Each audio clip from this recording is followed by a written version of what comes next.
আচ্ছা, আমরা এই পার্টে দেখব যে jQuery কিভাবে আমরা স্টার্ট করব। হ্যাঁ, ফার্স্টে আমরা jQuery কিভাবে লিংক আপ করাইতে হয় সেগুলা দেখছি। এখন আমরা দেখব যে jQuery কিভাবে লিখতে হয়, যেরকম jQuery সিনট্যাক্স। তো মেইনলি আমাদের যেটা ফলো করতে হবে সেটা হচ্ছে আমরা jQuery বেসিক সিনট্যাক্স হচ্ছে এটা। মানে আমাদের সিলেক্ট করতে হবে এভাবে, হ্যাঁ, এতটুকুর মাধ্যমে আমরা সিলেক্ট করতে পারবো কোনো একটা বিষয়, তারপরে আমরা সেটাকে অ্যাকশন ঘটাইতে পারবো যে সেটা কি ঘটবে।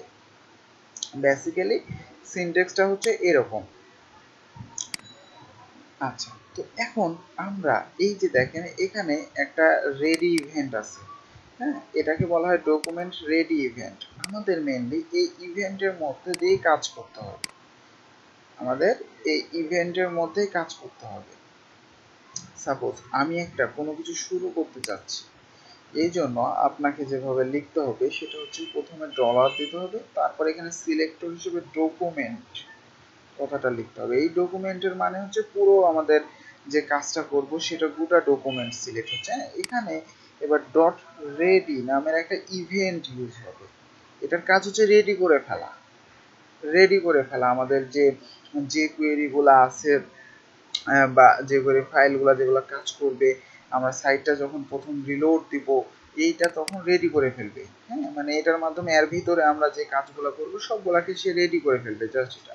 এখন এর মধ্যে আমাকে একটা কল ব্যাক ফাংশন বানাতে হবে, কল ব্যাক ফাংশন বানাতে হবে এইভাবে। এটাই হচ্ছে মেনলি বেসিক সিনট্যাক্স হচ্ছে যে কোয়েরির। আমাদের এতটুকুন লিখতে হবে, এর মধ্যে আমরা বাকি কাজ, বাকি যে পরবর্তী কাজগুলো সেগুলো করতে পারবো। এতটুকুন হচ্ছে সিনটেক্স। আচ্ছা, আমরা এইভাবে না লিখে আর একটা ওয়ে আছে, দুইটা ওয়ে আছে। সেটা হচ্ছে এখানে যদি একটু নিচে আসেন, এই যে এইভাবেও আপনি করতে পারবেন।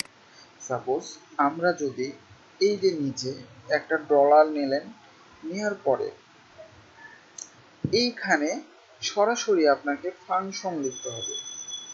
এই যে কল ব্যাক ফাংশনটা মানে ডকুমেন্ট রেডি দেওয়ার দরকার নাই, জাস্ট কল ব্যাক ফাংশন, দেন ফার্স্ট ব্র্যাকেট এবং সেকেন্ড ব্র্যাকেট ক্লোজ করে এর মধ্যেও আপনি লিখতে পারেন। দুইভাবে লেখা যায়, দুইভাবে করা যায়। তো ফার্স্টে আমরা যেটা করবো যে এভাবেই শিখবো। হ্যাঁ, এইভাবেই শিখবো। এখন আপনি এই ডলারের পরিবর্তে এখানে যে কোয়েরি লিখেও কাজ করতে পারবেন। এগুলো আমরা স্টেপ বাই স্টেপ পরবর্তীতে দেখবো। আপাতত আমরা ফার্স্ট শুরু করতেছি, আমরা এইভাবে শুরু শুরু করব, ঠিক আছে।